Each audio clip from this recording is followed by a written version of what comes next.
It's that man again.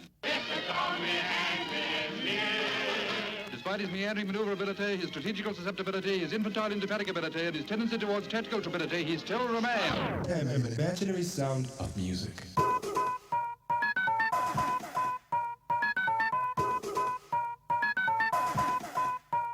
An imaginary sound of music. Ever had one of those nights that starts out like any other but ends up being the best night of your life?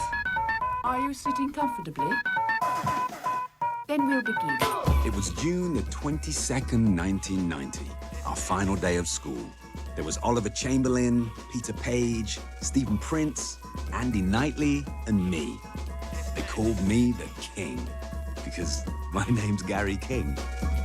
Ollie was funny. He fancied himself as a bit of a player, but really he was all math. We called him O-Man because he had a birthmark on his forehead that looked like a 6. He loved it. Pete was the baby of the group. He wasn't the kind of kid we'd usually hang out with, but he was good for a laugh, and he was absolutely minted. Steve was a pretty cool guy. We jammed together, chased the girls. I think he saw us as rivals. Sweet, really. And Andy. Andy was my wingman, the one guy I could rely on to back me up. He loved me, and I'm not being funny, but I loved him too. There was nothing we were going to miss about school. Maybe Mr. Shepherd. He was definitely one of the good guys. He used to ask me what I wanted to do with my life. I told him I just wanted to have a good time. He thought that was funny. It wasn't meant to be. Not that night. Come on, once more. 5, 6, 2, 8. Newton Haven was our hometown, our playground, our universe, and that night it was the site of a heroic quest. The aim? To conquer the Golden Mile.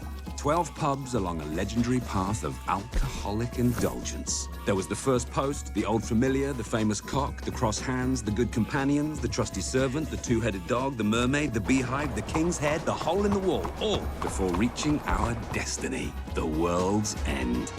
We took my car into town. I called it the Beast because she was pretty hairy. And so our journey into manhood began. We were off. We didn't waste any time. We hit pub 1, and we hit it hard. There was drinking, there was fun, there was controversy, there were ladies, there were shots, there was drama, and of course, there was drinking. By pub 5, we were feeling invincible and decided to purchase some herbal refreshment from a man we called the Reverend Green. Pint 6 put O-Man out of commission, so we carried on without him. Good thing, I bumped into his sister in the next pub. We went into the Disableds and I bumped into her again. Sam tagged along for a while, but then I had to let her go. I had another date that night, and her name was Amber. 9 pints in, and it was us against the world. Things got mental in the Beehive, so we repaired to the Bowls Club, or as we like to call it, the Smokehouse, which is when it all went fuck up. Everyone got power and Pete chucked a whitey, so we had to bench him. In the end, we blew off the last 3 pubs and headed for the hills. I remember sitting up there, blood on my knuckles, beer down my shirt, sick on my shoes, seeing the orange glow of a new dawn break and knowing in my heart life would never feel this good again.